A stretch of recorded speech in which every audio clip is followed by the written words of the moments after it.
Hello, আসসালামু আলাইকুম। This is Mukhles Rahman. Welcome to Mukhles's basic English. আজকে আমরা আলোচনা করব কোন পরিবেশে কি ইংরেজি বলবেন সেই বিষয়টি নিয়ে। আমরা প্রথমেই কারোর সাথে যদি পরিচিত হই তখন তো আমরা বলি how are you, I am fine, অথবা হাউ ডু ইউ ডু, এগুলো তো আমরা বলেই থাকি, এগুলো আমরা জানি। কিন্তু পরিচয় হওয়ার পর যে আমরা যেভাবে উপস্থাপন করবো একজন মানুষকে, নাইস টু মিট ইউ, আপনার সাথে দেখা হয়ে অনেক ভালো লাগলো, আপনার সাথে সাক্ষাৎ করে অনেক ভালো লাগলো, আমরা এভাবে বলবো নাইস টু মিট ইউ। কারো নাম জানতে আমরা বলবো, কারো যদি আমরা নাম জানতে চাই তাহলে হোয়াটস ইউর নেম আমরা বলতে পারি, এটা বেশি বেসিক হয়ে যায়, ফর্মাল।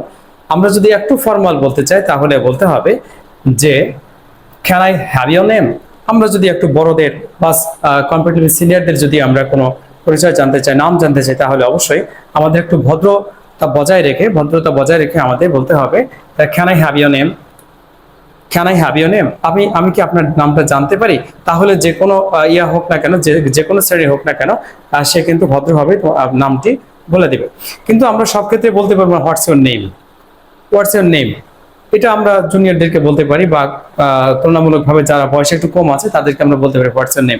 কিন্তু একটু বয়সে বড় যারা, আমার নামটা জানা দরকার, তাহলে আমরা এভাবে বলি can I have your name, can I have your name.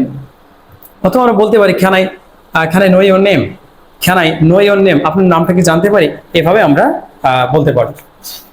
কারো যদি উৎসাহ দিতে আমরা বলবো good job, well done, carry one, এভাবে বলতে পারবো। তো আরেকটা জিনিস আমরা বলি, তাহলে গুড জব, ওয়েল ডান, আরেকটা হচ্ছে ক্যারি ওয়ান, অর্থাৎ চালিয়ে যাও। তাহলে এটা বলতে পারি, উৎসাহ দিতে বলবো গুড জব, ওয়েল ডান, অথবা ক্যারি ওয়ান। কারো কথা বুঝতে পারলে বলবো, মানে কেউ আলোচনা করছে, আমরা মানে তখন আমরা জবাব দিতে পারি yes I see, I understand, I got it, I see, I understand, I got it, yes I got ইট।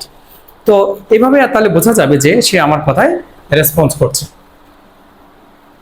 কারো কথা বুঝতে না পারলে আমরা জাস্ট বলবো sorry, repeat please, sorry repeat please, এভাবে আমরা বলতে পারি, বা শুধু সরি এভাবে বলে পোলাইটলি আমরা বলতে পারি যে সরি। তাহলে যিনি স্পিকার সে কিন্তু বুঝতে পারবে যে আসলে কথাটা বুঝতে পারেন না বলে সরি বলেছে। ধন্যবাদ জানাতে আমরা কাউকে যদি কোনো ধন্যবাদ জানাই তাহলে বলবো I am grateful to you, কৃতজ্ঞ, আমি আপনার প্রতি কৃতজ্ঞ, I am grateful to you, I am grateful to you, আমি আপনার প্রতি কৃতজ্ঞ। কেউ কুশল জিজ্ঞেস করলে, কেউ যদি বলে যে আপনি কেমন আছেন, হাউ আর ইউ, বা হোয়াটসঅ্যাপ, অথবা হাউ ডু ইউ ডু, কেউ যদি আপনাকে জিজ্ঞেস করে আপনি অনেকভাবে আনসার দিতে পারবেন।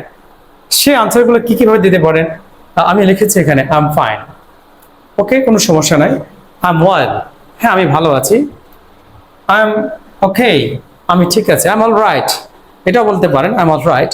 সিচুয়েশন বুঝে আপনাকে বলতে হবে, অথবা আই এম এক্সট্রিমলি ওয়েল, হ্যাঁ আমি খুব ভালো আছি, I am quite well, I am completely well, এভাবে বলতে পারবেন।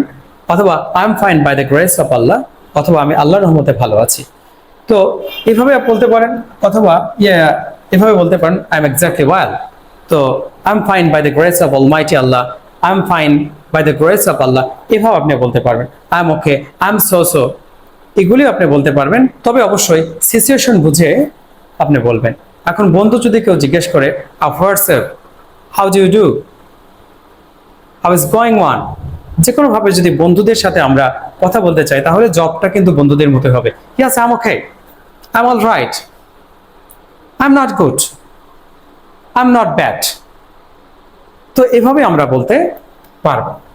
কাউকে অপেক্ষা করতে বললে, যে আমি যদি কাউকে বলি যে একটু অপেক্ষা করো, তাহলে বলবো just a moment, wait just a moment, অথবা জাস্ট আ মোমেন্ট প্লিজ, এভাবে আমরা বলতে পারবো পোলাইটলি। তাহলে আমরা আরেকটা জিনিস যুক্ত করতে পারি, জাস্ট আ মোমেন্ট প্লিজ, অর্থাৎ এক মিনিট কিছুক্ষণ আমার জন্য অপেক্ষা করো, ওয়েট জাস্ট আ মোমেন্ট, এটাও বলতে পারি, অথবা জাস্ট আ মোমেন্ট প্লিজ, এভাবে আমরা বলতে পারবো। মতামত প্রকাশ করতে আমরা বলতে পারি in my point of view, আমরা অনেক সময় বলে যে এটা আমার মতামত, নিজস্ব মতামত, তাহলে বলবো যে from my point of view, অথবা in my point of view, অথবা অ্যাকর্ডিং টু মি, আমার অনুসারে বা আমার মতে, in my point of view বা অ্যাকর্ডিং টু মি, এই কথাগুলো কিন্তু আমরা বলতে পারি। বিদায় দিতে আমরা বলতে পারি see you again, see you again, see you later, এভাবে বলতে পারি। see you again, see you later, এভাবে আমরা বিদায় জানানোর জন্য বলতে পারি। প্রস্তাব দিতে, কাউকে কোনো কিছু যদি প্রস্তাব দিতে চাই, ভদ্রভাবে যদি প্রস্তাব দিতে চাই, তাহলে উরি মাইন্ড দিয়ে আমরা বাক্য শুরু করব। তো মনে রাখতে হবে, উরি মাইন্ডের পর যদি আমরা একটা ভার্ব দেই, তাহলে ভার্ব প্লাস আইএনজি দিতে হবে। Would you mind taking a cup of tea, would you mind giving me a pen, would you mind helping me. এইভাবে আমরা যদি ভার্ব দিই, তাহলে আমরা এভাবে বলতে পারবো। আর যদি ভার্ব না দিই, তাহলে আমরা বলতে পারি এভাবে, would you mind something to eat, would you mind something to eat, কিছু খাবেন, would you mind something to eat. তাহলে এখানে আমার ভার্বের ব্যবহার নেই, তাহলে এভাবে দিলাম, would you mind something to take, আপনি কিছু খাবেন, কিছু মনে করবেন না, কিছু খাবেন, কিছু খাওয়া যায়, এই ধরনের বাক্য আমরা ব্যবহার করি। তো আশা করি এই সেন্টেন্সগুলি বারবার বলার চেষ্টা করবেন। Please use those sentences in your everyday life, in your conversation. I hope you will develop your speaking power day by day, and every day when you will speak in Bangla, you have to imagine in English, and day by day your speaking ability or capability will develop in the future. Thank you very much. Assalamu alaikum wa rahmatullah.